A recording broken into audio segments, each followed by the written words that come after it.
But now, without burdening you or the staff, what is the best way we can know what is in here that pertains to grandfathering? I don't know if I have the time or am knowledgeable enough to take every ordinance and see what it read before July the 14th and how it reads after July 14th.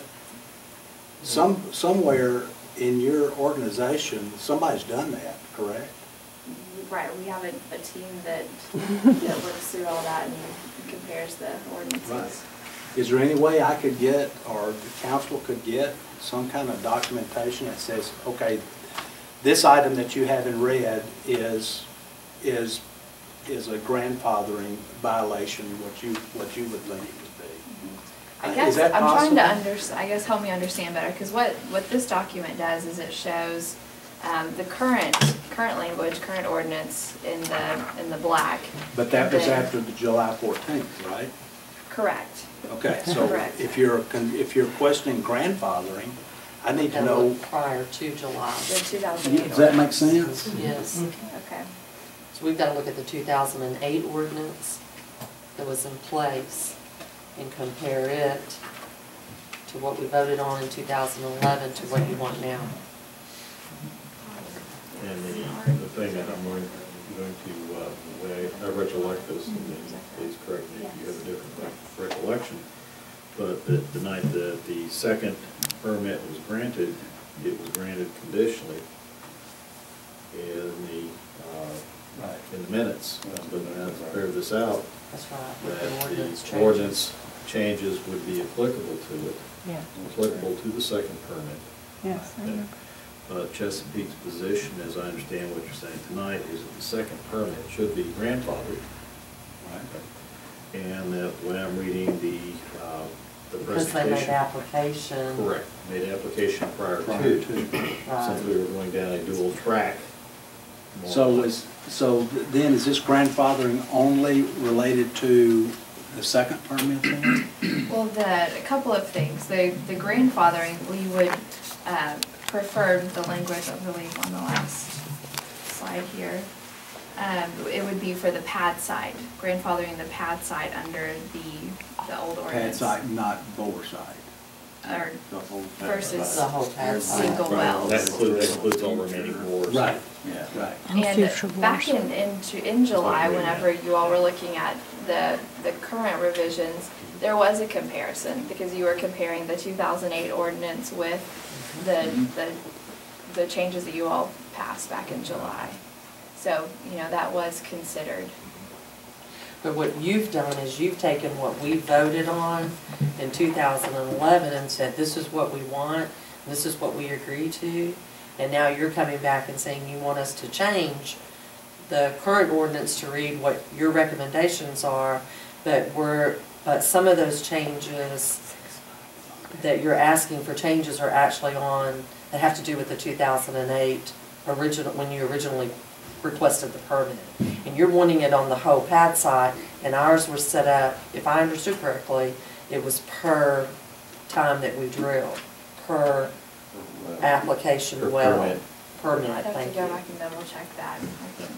That's where my confusion is. Yes, Okay. mine too. Because the vote was on, each vote that occurred on the two existing wells was on each existing permit. And that's how we voted, was not as a pad side, but we voted and we put everything in place per permit. Right. First permit went through, second permit went through, and it was stated that night with the revisions that we had decide on, that we would grant that permit with those revisions. Right. And now you're coming back and saying, we want you to go back and do it like you did the first one without the revisions. On all future wells. And on all Right future now, at this wells. point, what I'm reading and understanding, is that what Chesapeake is coming in and asking is not to go back and redo the permit, but to make the considerations that are outlined here Right. as possible changes. Right. Okay. Some of it due to the fact that what we had in the permit was due to, is it really oversight by the state? Right. Okay. some of the distance considerations and time frame considerations, which I think will require additional study and understanding. Right. Okay. So there's some work there, but it's like I said, it's a presentation, it's a discussion item.